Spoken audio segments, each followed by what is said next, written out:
Hello everyone, we are product team number 6, Unisoft, and we would be presenting our work on a project Simple Secure Login. We are here to discuss a very powerful tool, Microsoft Authenticator. It's a multi-factor authentication application designed to bolster your digital security.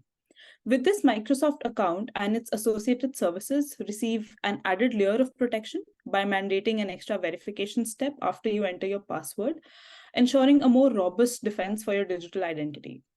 Now that we have the context set, let's understand our target audience, that is individuals with dyspraxia.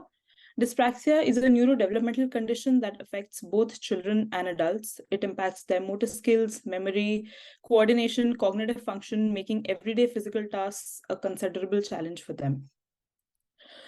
We came across this image on Reddit while doing a user research. This is actually from r/startup packs and made by a user with dyspraxia. This has enabled us to empathize with our audience and consider how our designs can and should impact them on a daily basis. Let's talk about the impact of our effort. So Microsoft Authenticator has already made waves with over 10 million downloads on Google Play.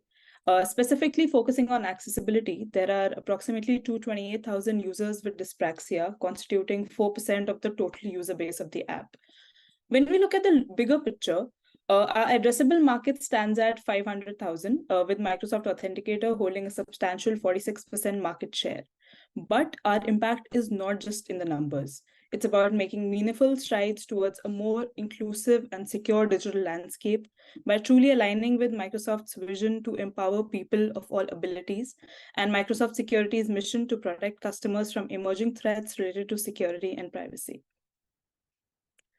Our vision is to pioneer authentication experiences, empowering people of all abilities and building trust in the accessibility community, while also demonstrating Microsoft's commitment to serving unique needs.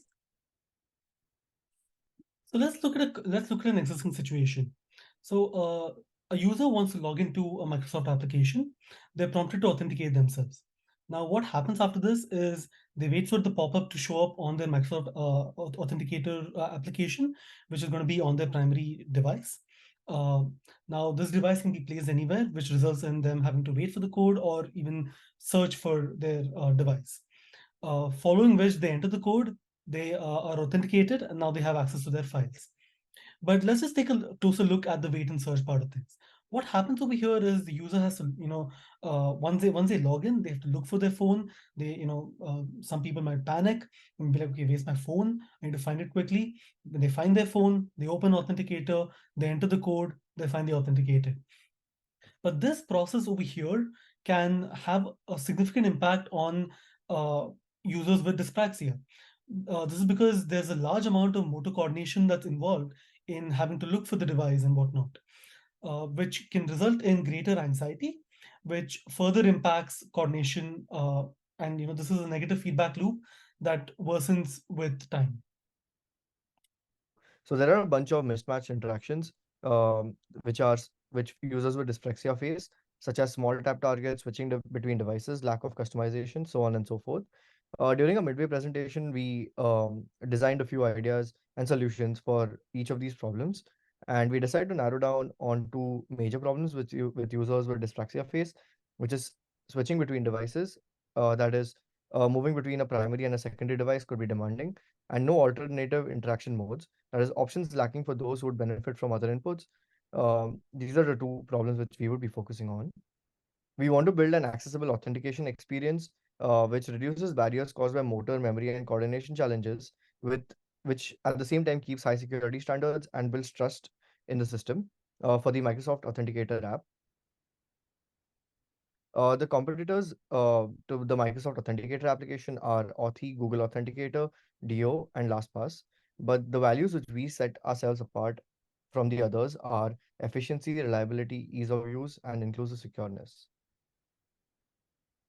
And as such, we introduce trusted devices.